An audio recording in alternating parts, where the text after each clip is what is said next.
जय श्री राम। शिव जी का समाज समझकर सब लड़कों के माता पिता मुस्कुराते हैं।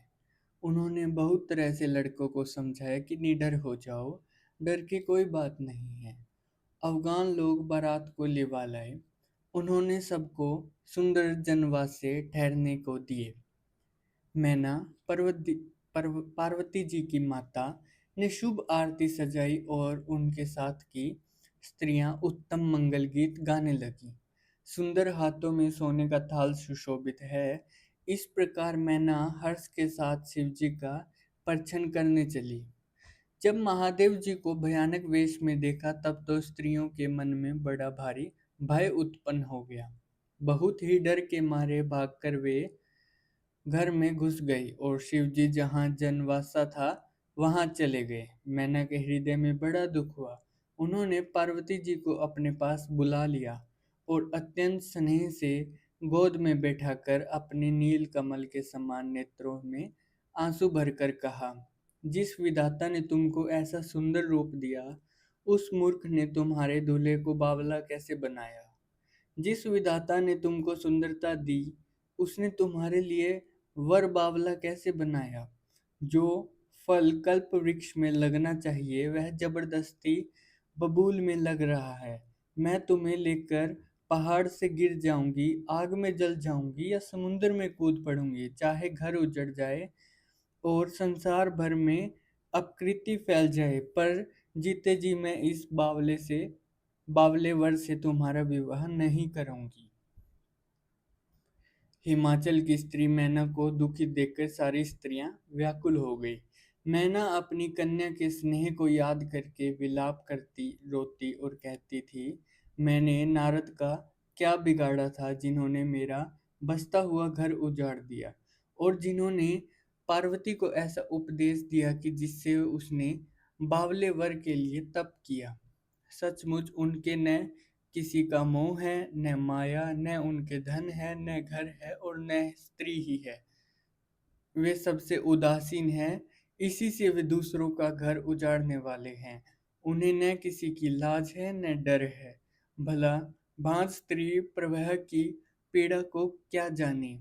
माता को विकल देखकर पार्वती जी विवेक युक्त कोमल वाणी से बोली, हे माता, जो विधाता रच देते हैं वह टलता नहीं, ऐसा विचार कर तुम सोच मत करो।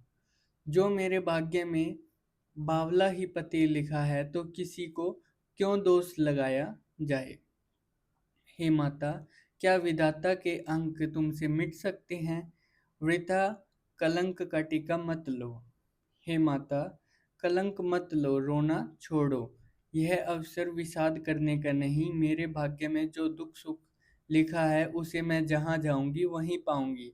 पार्वती जी के ऐसे विनय भरे कोमल वचन सुनकर सारी स्त्रियां सोच करने लगी और भांति भांति से विधाता को दोष देकर आंखों में आंसू बहाने लगी।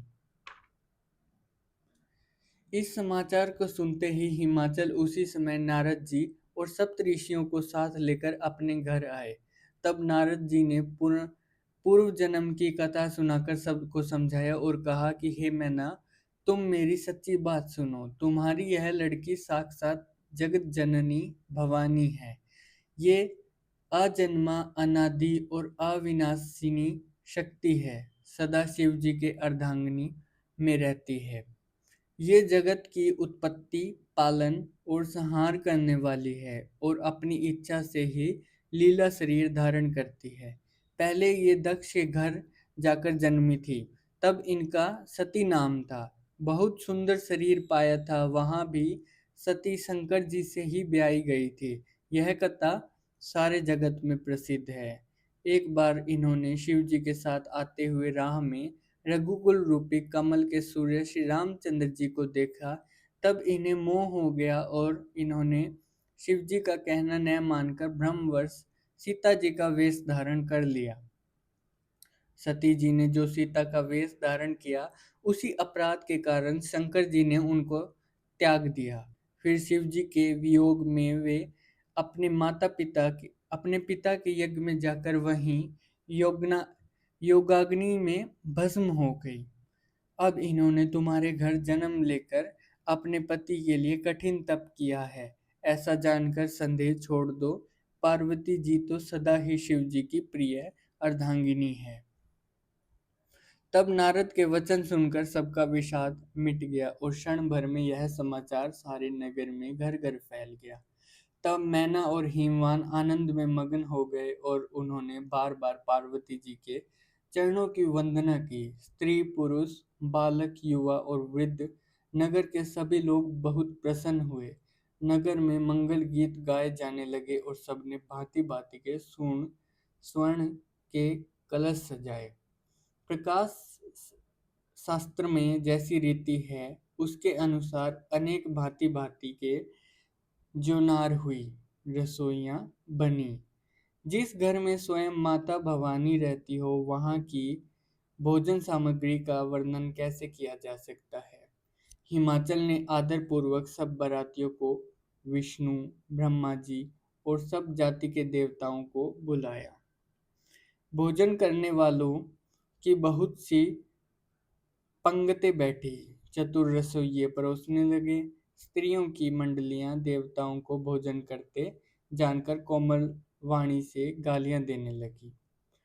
सब सुंदरी स्त्रियां मीठे स्वर में गालियां देने लगी और व्यंग भरे वचन सुनाने लगी। देवगण विनोद सुनकर बहुत सुख अनुभव करते हैं, इसलिए भोजन करने में बड़ी देर लगा रहे हैं। भोजन के समय जो आनंद बढ़ा वह करोड़ों मुंह से भी नहीं कहा जा सकता। भोजन कर चुकने पर सबके हाथ मुंह धुलवाकर पान दिए गए। फिर सब लोग जो जहां ठहरे थे वहां चले गए। फिर मुनियों ने लौटकर हिमवान को लगन पत्रिका सुनाई और विवाह का समय देखकर देवताओं को बुला भेजा। सब देवताओं को आदर सहित बुलवा लिया और सबको यथा योग्य आसन दिए। वेद की रीति से वेद सजाई गई और स्त्रियां सुंदर श्रेष्ठ मंगल गीत गाने लगी। वेदिका पर एक अत्यंत सुंदर दिव्य सिंहासन था जिसकी सुंदरता का वर्णन नहीं किया जा सकता, क्योंकि वह स्वयं ब्रह्मा जी का बनाया हुआ था। ब्राह्मणों को सिर नवारकर और हृदय में अपने स्वामी श्री रघुनाथ जी का स्मरण करके शिव जी उस सिंहासन पर बैठ गए। फिर मुनीश्वरों ने पार्वती जी को बुलाया। सखियां श्रृंगार करके उन्हें ले आई। पार्वती जी के रूप को देखते ही सब देवता मोहित हो गए। संसार में ऐसा कवि कौन है जो उस सुंदरता का वर्णन कर सके। पार्वती जी को जगदम्बा और शिव जी की पत्नी समझकर देवताओं ने मन ही मन प्रण- प्रणाम किया। भवानी जी सुंदरता की सीमा है, करोड़ों मुखों से भी उनकी शोभा नहीं कही जा सकती। जगजननी पार्वती जी की महान शोभा का वर्णन करोड़ों मुखों से भी करते नहीं बनता। वेद, शेष जी और सरस्वती जी तक उसे कहते हुए सकुचा जाते हैं, तब मंद बुद्धि तुलसी किस गिनती में है। सुंदरता और शोभा की खान माता भवानी मंडप के बीच में जहाँ शिव जी थे वहां गई। वे संकोच के मारे शिव जी के चरण कमलों को देख नहीं सकती, परंतु उनका मन रूपी भौरा तो वही रस पान कर रहा था। मुनियों की आज्ञा से शिवजी और पार्वती जी ने गणेश जी का पूजन किया।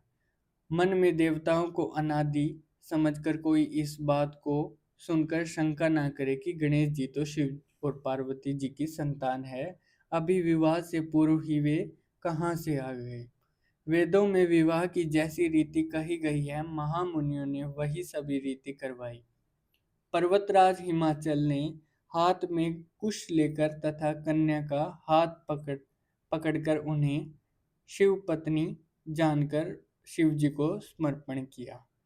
जब शिव जी ने पार्वती जी का पाणी ग्रहण किया तब इंद्रादि सब देवता हृदय में बड़े ही हर्षित हुए। श्रेष्ठ मुनिगण वेद मंत्रों का उच्चारण करने लगे और देवगण शिव जी का जय जयकार करने लगे।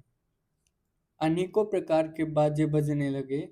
आकाश से नाना प्रकार के फूलों की वर्षा हुई। शिव पार्वती जी का विवाह हो गया। सारे ब्रह्मांड में आनंद भर गया। दास दासी, रथ, घोड़े, हाथी, गायें, वस्त्र और मणि आदि अनेक प्रकार की चीजें अन्न तथा सोने के बर्तन गाड़ियों में लदवाकर दहेज में दिए, जिसका वर्णन नहीं किया जा सकता। जय श्री राम।